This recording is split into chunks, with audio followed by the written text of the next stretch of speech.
estamos por iniciar este evento, la conferencia sobre las mujeres olvidadas de la justicia. Es un evento gratuito que realiza la Barra Nacional de Criminólogos a fin de brindar apoyo a todas las mujeres que han sido víctimas de un delito. Muy bien, la mujer denuncia, tiene la valentía todavía de denunciar. ¿Cómo está este tema? Lamentablemente el 30% sí denuncia, pero el 70% no ha denunciado. Muy bien. ¿Qué le dice a las mujeres? Les invito a que denuncien. Cuentan con la Barra Nacional de Criminólogos aquí en esta ciudad, cuentan con nuestro apoyo. Tenemos un equipo de psicólogos, equipo en trabajo social, peritos especializados que pueden atenderlos. Entre autoridades y sociedad debemos trabajar codo con codo para que las mujeres tengan esa verdadera igualdad. Reitero, reconozco que los pasos que se han alcanzado han sido históricos y loables.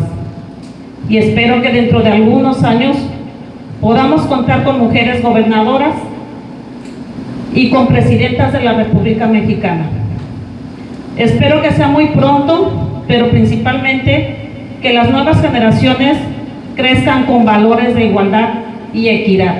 Su servidora Angélica Leos, delegada de la Comisión Estatal de Derechos Humanos, reitero en esta ocasión, como siempre, el compromiso del organismo, de la doctora Namiko Matsumoto, presidenta de la Comisión Estatal de Derechos Humanos en Veracruz, y su servidora como delegada regional, nuestro interés y sobre todo el compromiso permanente y constante para la protección de los derechos humanos de todas y de todos, porque, bueno, mencionaba hace unos días, no existen derechos humanos de las mujeres, los derechos humanos son de todos, no hay distinción.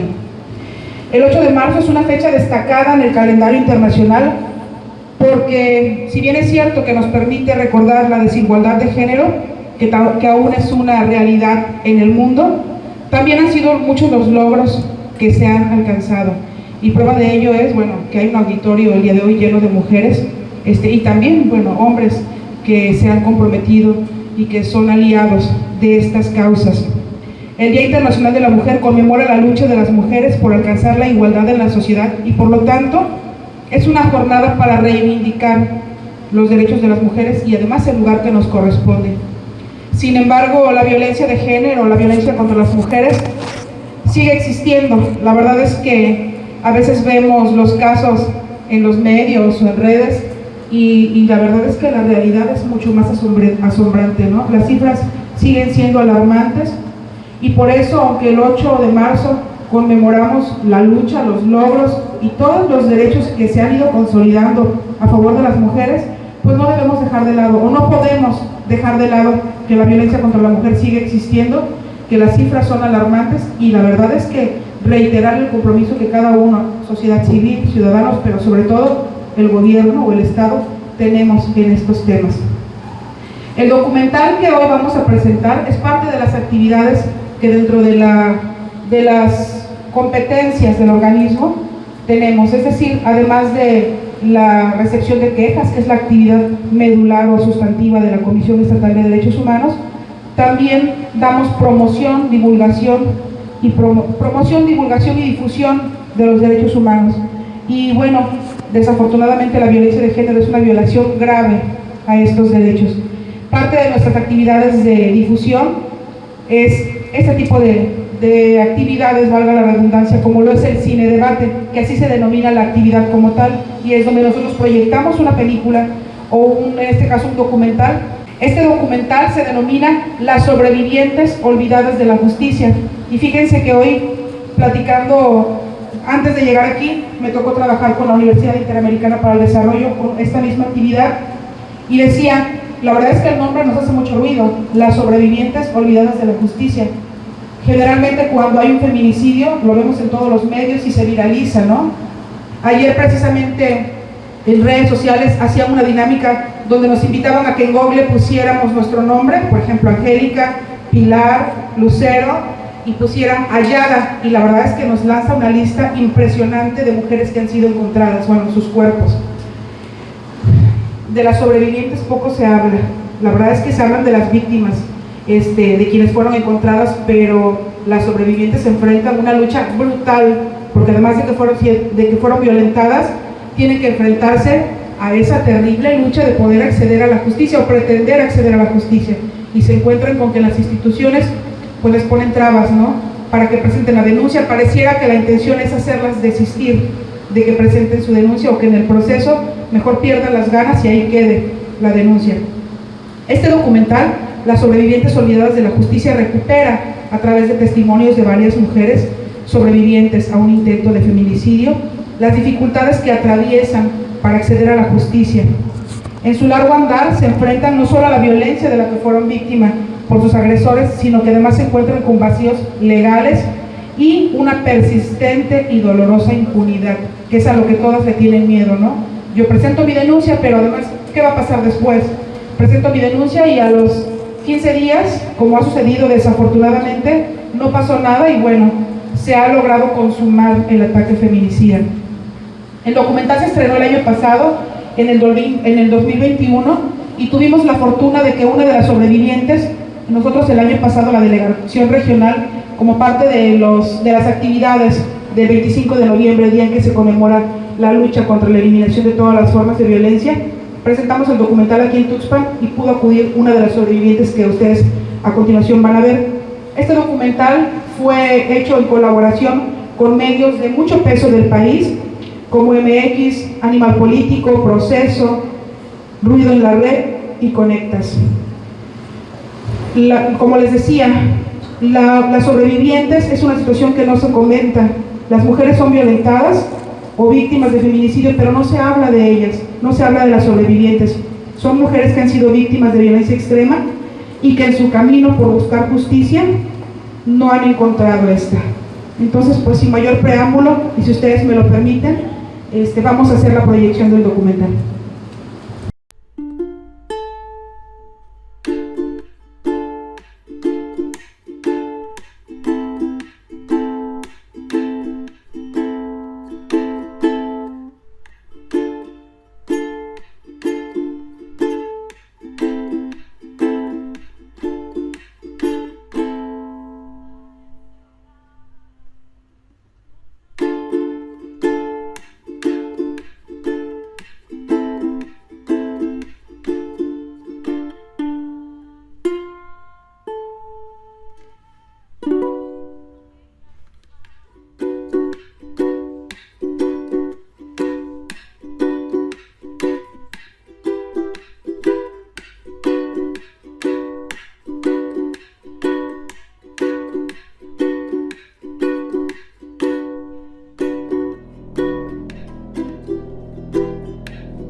Una vez que le dabas coraje a algo, ya no se controlaba, ya no se medía, era un golpe tras otro, y más coraje, y como que hasta cierto punto disfrutaba hacerme daño.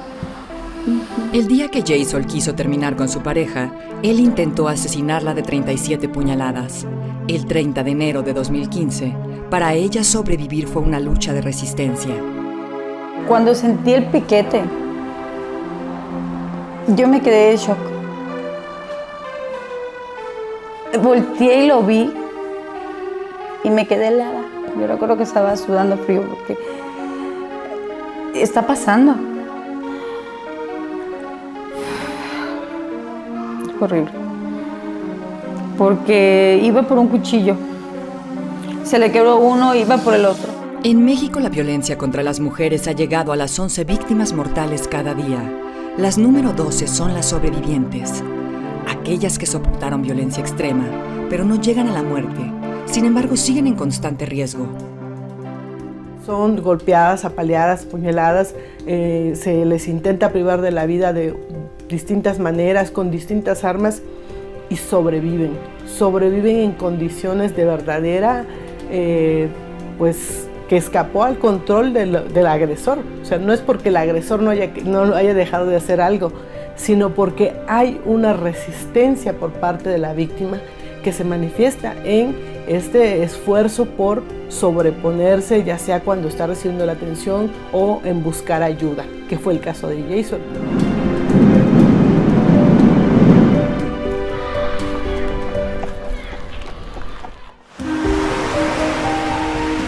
El cambio de vida de Jason hasta el día de hoy está vigente en ella. Ella no solamente fue víctima de tentativa de feminicidio, perdió su vida. Ella se dedicaba al baile de pole dance y pues el hecho de las cicatrices, las marcas, la imposibilidad de volver a subirse al tubo para poder bailar. Pues hay una serie de secuelas físicas, económicas, emocionales, que le cambian totalmente pues el destino a las mujeres. No solamente tienen que salir de sus casas, sino que pues pierden su trabajo, la movilidad. Yo como bailarina tenía un sueldo de 1,000 pesos diarios, más las comisiones que ganaba por copa. Estamos hablando de que una noche muy baja yo ganaba 2,000 pesos. Y los fines de semana pues nos iba muy bien. En día de quinceañera mis hijos vivían en otro lado, estaban en escuelas particulares.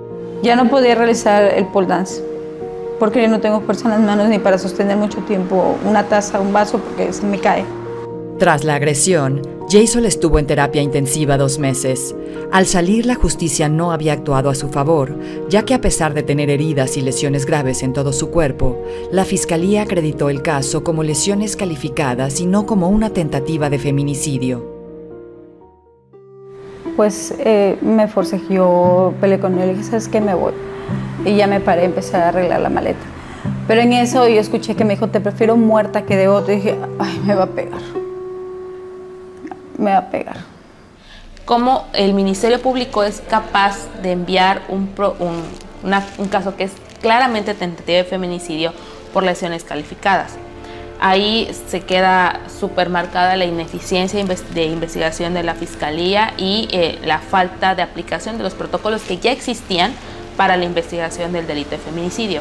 Por la calificativa inicial del delito, porque no lo calificaron desde un inicio como feminicidio en grado de tentativa, sino que lo calificaron como lesiones, ¿sí? Aunque sean lesiones agravadas, pero como lesiones. Y eso le dio la oportunidad de seguir desde entonces su proceso en libertad. Encontramos un caso que estaba bastante complicado. Se habían presentado algunos peritajes que eran claramente violatorios del derecho de la víctima, porque la señalaban, la criminalizaban y la estigmatizaban. E incluso los peritajes psicológicos que se habían presentado eran adversos a la víctima, al punto que se había presentado por parte de la defensa de la persona imputada un peritaje en el que el perito especialista afirmaba que ella se había provocado las lesiones. La defensa de Jason luchó por 6 años para que el caso fuera calificado como tentativa de feminicidio. Se logró una sentencia de 30 años, pero aún Rodrigo N. sigue libre y Jason no logra recuperar su vida. Las deudas económicas por cubrir abogados y estancias en el hospital la hicieron pasar pobreza. Pues me ha afectado en mi salud, económicamente, moralmente, socialmente, con mis hijos.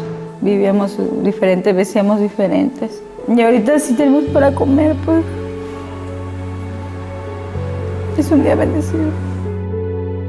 Por este caso, Campeche fue el primer estado en incorporar la literalidad de tentativa de feminicidio en su código penal. Sin embargo, aún la justicia está estancada.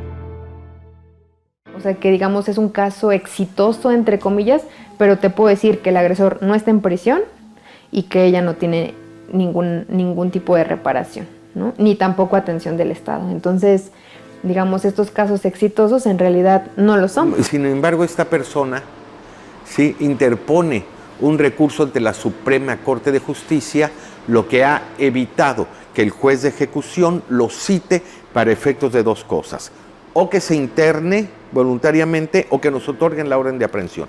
En eso estamos. en este momento y estamos luchando contra ello. O sea, es en teoría un éxito, pero en la realidad no es así. Él está libre. Está libre y yo todos los días vivo con miedo de voy a salir a la calle.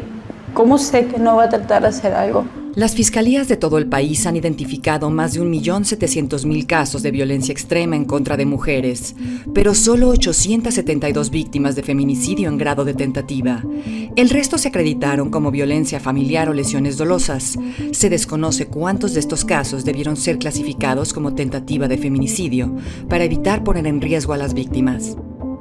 Bueno, el delito es el feminicidio, ¿no? La tentativa es una figura jurídica que está en los códigos penales que aplica para todos los delitos o para todos los tipos penales, ¿no? Es una figura penal que prevé la sanción a la conducta cuando se tuvo la intención de cometerla, pero que no se consumó por actos o por circunstancias ajenas a la voluntad de la persona, ¿no? Del activo. Cuando no se califica como tentativa de feminicidio, sino como lesiones, se deja en vulnerabilidad a las víctimas, se las deja sin acceso a la justicia, se alienta la impunidad y se envía un mensaje de que no importa cuántos tipos penales se estén implementando, se estén trabajando para poder sancionar la violencia contra las mujeres, en tanto las fiscalías no tengan esa mirada de protección a la vida de las mujeres, que eso es lo que se está protegiendo, la vida de las mujeres.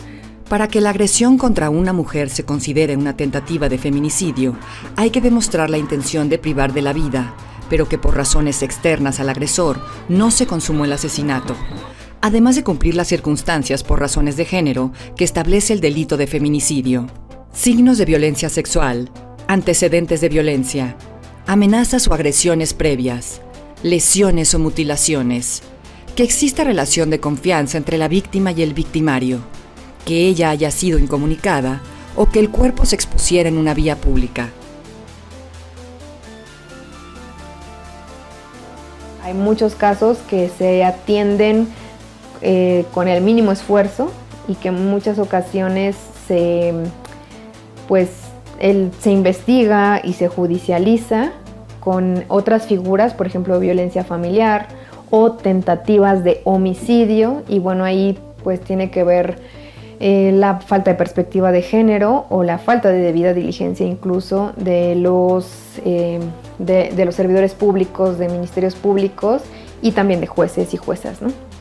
Con la formulación de más de 1.200 solicitudes de acceso a la información, esta investigación revela que en 8 años se abrieron 1.158.166 carpetas de investigación por violencia familiar, 553.575 por lesiones dolosas contra mujeres y solo 781 por feminicidio en grado de tentativa.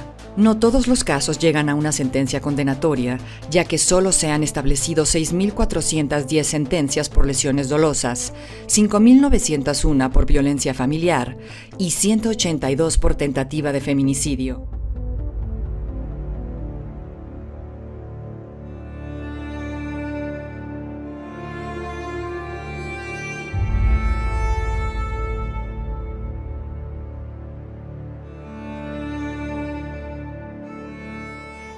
Mi historia de sobreviviente pues se inició en el 2014, en diciembre de 2014. El 4 de diciembre yo volví a nacer y desde entonces he tenido toda una experiencia de lo que significa sobrevivir a un feminicidio en este país. Carolina fue hospitalizada por un evento cerebral. Ya que ella vivía en Veracruz, su exesposo se ofreció a cuidarla en la Ciudad de México. Al estar vulnerable por la cirugía, él la secuestró y torturó por días hasta intentar matarla. Entonces empieza a hacerme una serie de acciones como amarrarme manos, amarrarme pies, aventarme agua caliente, agua fría, azotarme la cabeza contra el piso, amenazarme con cúter, con cuchillos. Me voy dando cuenta poco a poco que estoy siendo secuestrada. Empieza una tortura emocional, una tortura psicológica, un reclamo, una serie de cuestiones, dijéramos, muy violentas y agresivas, y pues yo no me puedo mover. Carolina también luchó años para conseguir justicia por el intento de feminicidio que vivió. Se enfrentó a jueces y magistrados que llevaron el caso sin perspectiva de género, reclasificando el delito en varias ocasiones, hasta lograr una sentencia contra su expareja. Entonces, al reclasificarlo como homicidio en tentativa, entonces lo que iban a hacer es dar la mínima sentencia. Y eso es lo que hicieron.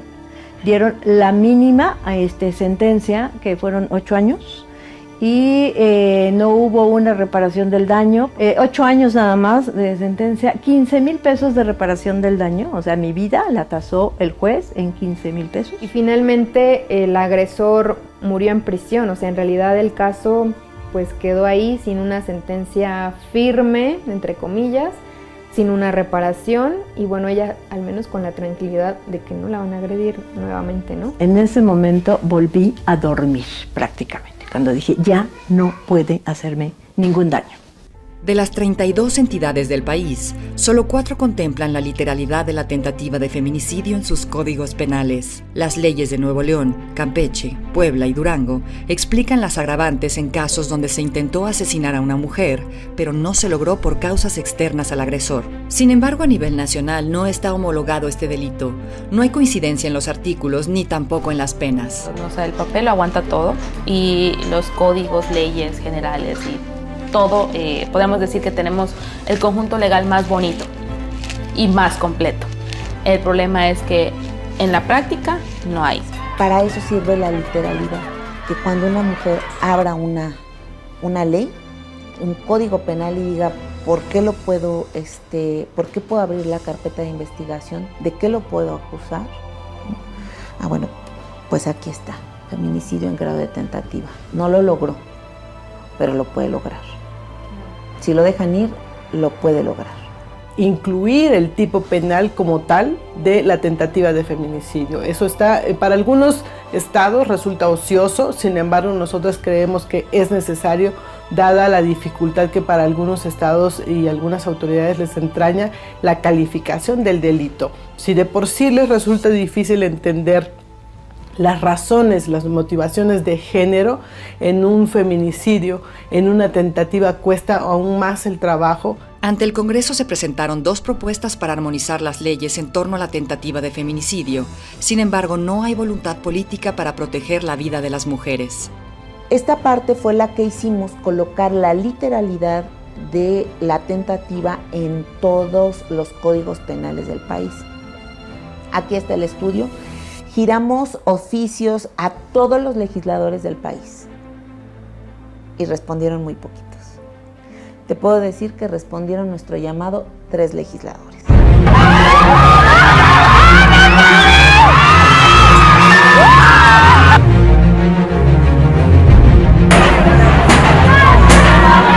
Abril Pérez, quien fue asesinada el lunes cuando se conmemoraba justamente el Día Internacional en contra de la violencia hacia las mujeres. Y es que se pudo evitar.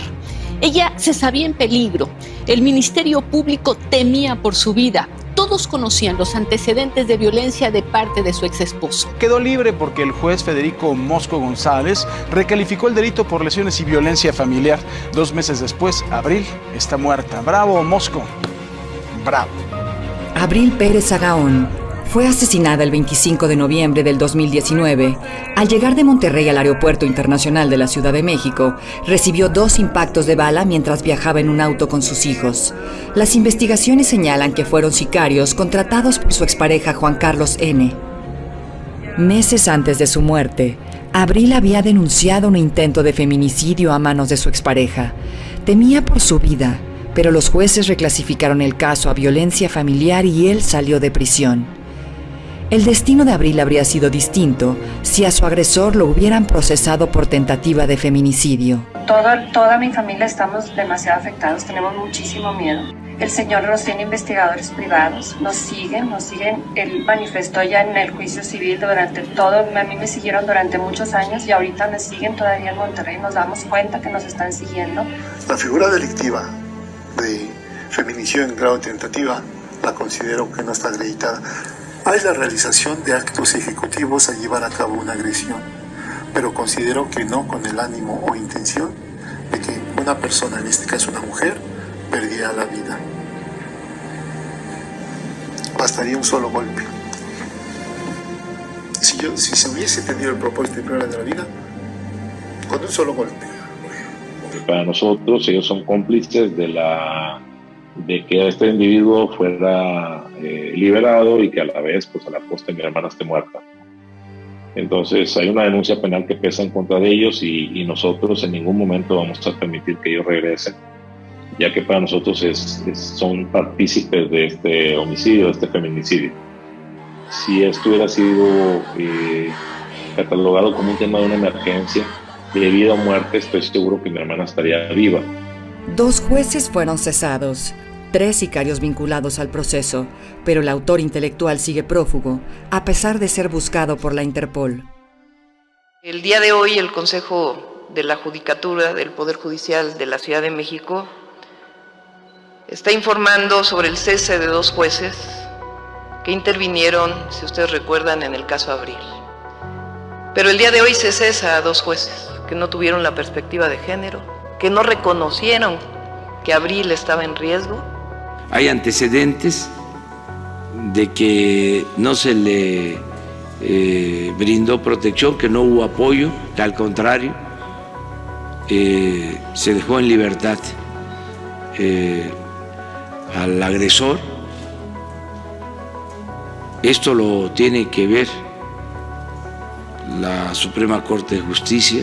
Estoy seguro que el presidente de la Suprema Corte de Justicia va a atender este asunto.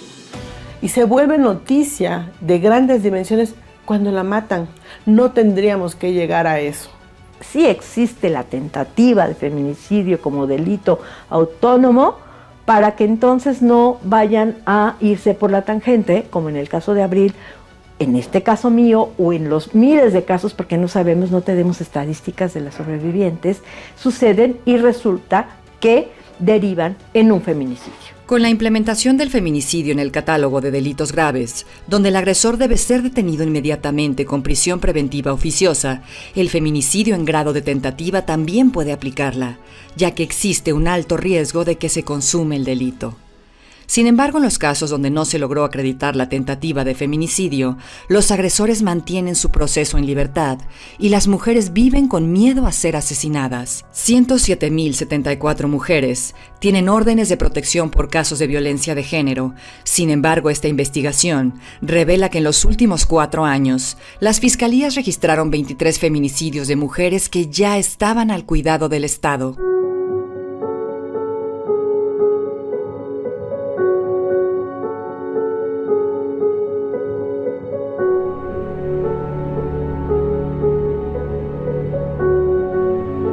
Soy sobreviviente de feminicidio. Mi nombre es Juliana López Camacho. Tengo 38 años. Vivimos un noviazgo aproximadamente como de 8 meses de dulzura, de amor, de muchas cosas buenas. Juliana tiene miedo de volver a ver a Carlos, su expareja. El día de su cumpleaños en abril del 2017, él trató de asesinarla. Empezó con celos, gritos y empujones. Después la golpeó e intentó asfixiarla. Yo tenía marcas de sus dedos sobre mis mejillas y las uñas enterradas de la fuerza con la que él me estaba tratando pues de asfixiar de alguna manera porque no recibía yo aire. Él se acerca a mí con un cuchillo, lo toma de la cocina y me dice: ¿te has imaginado lo que se sentiría estar muerta? Juliana no denunció ese día, pero él sigue hostigándola. Las autoridades se niegan a abrir una investigación por tentativa de feminicidio, pues afirman que solo se trata de acoso. Él iba a correr donde yo corría, a la hora que yo corría. Pasaba junto de mí, me respiraba en la oreja, me pasaba golpeando el hombro, o venía de frente y se reía, o me decía que me estaba observando. Me lo encontraba en los bancos, en los cines, en el centro. De no ser protegida, Juliana teme ser asesinada, ya que 1 año antes de agredirla, él presuntamente cometió un feminicidio. Me entero por su esposa, me manda un mensaje a través de Messenger y me dice, me manda una captura de un periódico, una liga, en donde me dice, ¿ya te enteraste? En donde él fue capturado, lo detienen por un feminicidio. Por un feminicidio que cometió en el 2016. Yo estuve con él en el 2017. En donde decía 3 años después lo capturan. Mató a su expareja de 40 puñaladas. Y entonces a mí no me queda duda que eso era lo que quería hacer conmigo. En junio del 2020 se reabrió el caso de Juliana. Su defensa busca acreditar la tentativa de feminicidio. Sin embargo, la pandemia atrasó el proceso con las autoridades. Ella aún está en riesgo.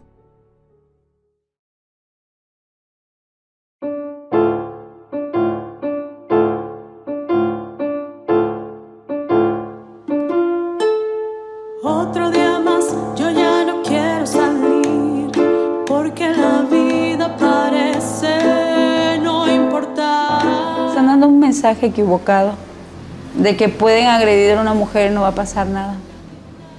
Están creando más vicios y están protegiendo a los agresores. O sea, otro día más, el diario dice que no es feminicidio, eso es pura ficción. Cállate, no me engañas más. Ninguna mujer merece vivir con miedo, ninguna mujer merece vivir asustada, ni estar toda la vida resguardada o pensando que le van a hacer daño a ella o a los suyos. No quiero vivir así, ocultando mi miedo al saber que tal vez no voy a volver. No quiero vivir temiendo porque la noche se acerca, la violencia aumenta y el Estado no me protege. Cuando tú eres sujeta a una violencia de tal magnitud, como que tus piezas se quedan rotas, ¿no? Y es como en técnica japonesa, oriental, donde se unen las piezas y se les pone oro y demás. Es como volver a armarte y saber que esa sanación tiene que ver con lo emocional, pero también con lo energético, con tu corazón, con tu manera de conectarte con el mundo. Las sobrevivientes también contamos y vivimos para contarlo.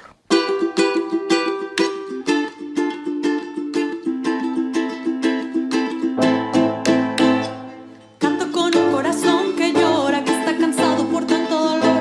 Canto con esta voz casi muda entre las quejas de mi nación. Canto porque creo que hay oídos dispuestos a escuchar, ojos que miran, voces que no callan, personas que cambian esta sociedad.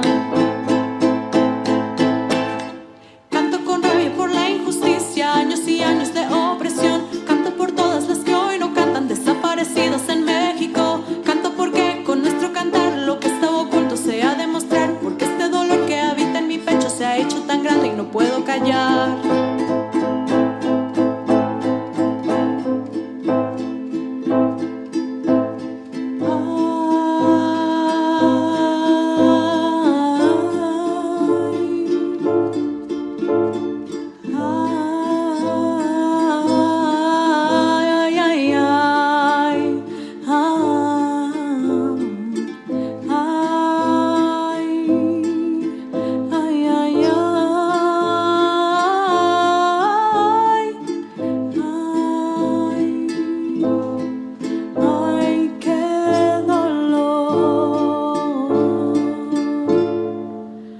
Otro día más y yo me atrevo a soñar con un futuro que esta vez no me arrebatarán. Porque ahora somos muchas, muchas ahora somos. Entre todas nos cuidamos con cariño y apapachos. Las voces elevamos. Mi voz muda ya no está.